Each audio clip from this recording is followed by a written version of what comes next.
All right, so we are a little early for public comment. Should we wait, or if there's people here? Yeah, do we have anyone signed up? One. One. Are they on? Yeah, they're on the Zoom. Okay. So public comment, if you're online and if you're ready, please go ahead, state your name for the record, please, and then you'll have 3 minutes.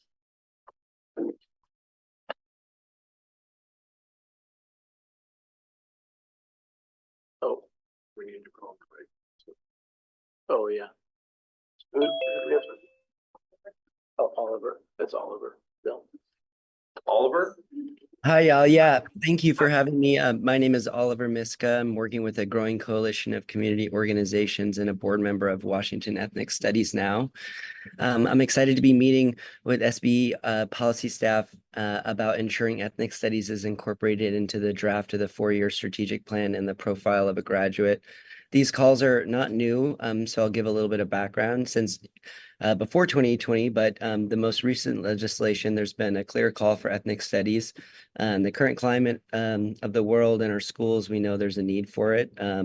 Rep. Santos in March in the EOG-OAC meeting stated there was a need to do more than incrementalism when it comes to doing investing in aligning our standards with ethnic studies. So I was excited to see that.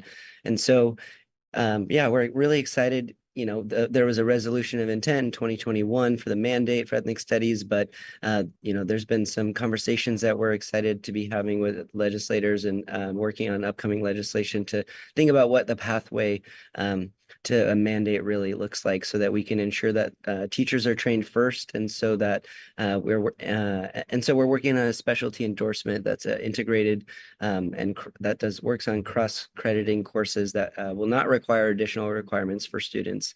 So we're excited to have those conversations with y'all in this drafting period of the strategic plan for graduation requirements. And so, yeah, we can talk about the details, not necessarily in the testimony, but with some of your members in the coming discussions in mid-April to June, because I know that's kind of the window of drafting. Right now, we're really building ethnic studies out so that we can think about not just anti-racism and ethnicity, but also think about the intersectionality of LGBTQ studies and disability studies. And so those are parts of the conversations that we also want to have. And so we know that we don't want to be putting requirements out there that can't get fulfilled effectively and responsibly. So we just want to be helping foster some of those conversations to get the mandates rolled out, but also the programming and the professional development and the career readiness developed at the same time. So look forward to that partnership, and thank you all for your work. All right, thank you, Oliver. Is there anyone else in line for public comment?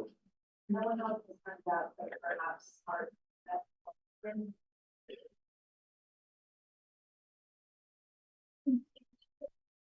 No one else? Who was he with? Who was Oliver with his agency? Washington Ethnic Studies now.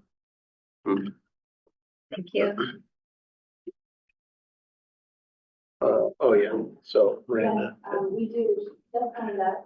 Miranda? Okay.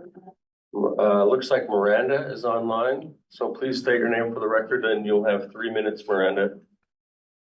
Hello, thank you. Yes, my name is Miranda Hein, H-E-I-N. I'm coming to you based in Spokane here, but representing Artside Washington, which is a statewide organization advocating for equity in arts access throughout our public schools.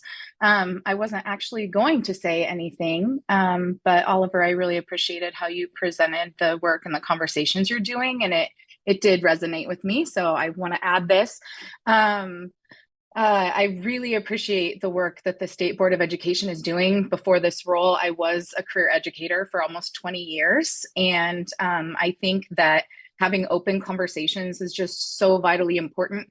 And especially for the arts, we at Artside Washington recognize that with the history of American schools and education, a lot of other subject areas were foundational to the education process and were required for graduation, et cetera, long before the arts were the norm, long before the arts became requirements. And so it's important that we are including conversations about racial equity and geographic equity in our conversations when we talk about math or when we talk about transportation or any other topic in education.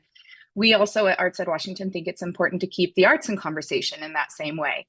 When we talk about funding, when we talk about, pardon me, when we talk about assessment strategies or lines of communication, our students in the arts are impacted by all of those things. And so just remembering that the arts is a part of the conversation is important. And oh, sorry, I'm getting distracted by all the dings. Welcome, other people. With that, we are especially focusing on a lot of our underrepresented communities. A lot of our schools have fantastic arts programs and a lot of support, but often we find that our students from marginalized backgrounds might not actually be as actively engaged in those arts programs. So that's something that we have our eye on. Also, schools that are in under-resourced communities or more geographically isolated areas might not be as fully supported. And so those are just some of the pieces that we're working on with Arts Ed Washington. And if there is ever a chance that we can collaborate with people to help improve the equity overall, and to remember that the arts are a part of the conversation. We certainly don't anticipate that all students are going to grow up to be performing artists or creative artists, but we also know that a lot of students don't grow up to be professional scientists or historians, and those subjects matter greatly as well. And so there are so many things that students can get from the arts: improved sense of belonging, higher attendance rates, which we know are an issue, mental health and well-being, greater cultural understanding. A lot of those things come from the arts. And so if our students can gain those things, even if they don't go on to become professional artists, then I think we've also done our job. So just wanted to add that into the perspective of the conversation. And thank you for making that possible today. Great, thank you so much. Appreciate it. Is there anyone else? No. Okay. All right, that will conclude our public comment period. Thank you all for your comments. We take this very seriously at the State Board of Education to hear people's express their opinions and their comments around our public education system, and it helps us get a better picture of our decision-making process. So we thank everybody for participating in that.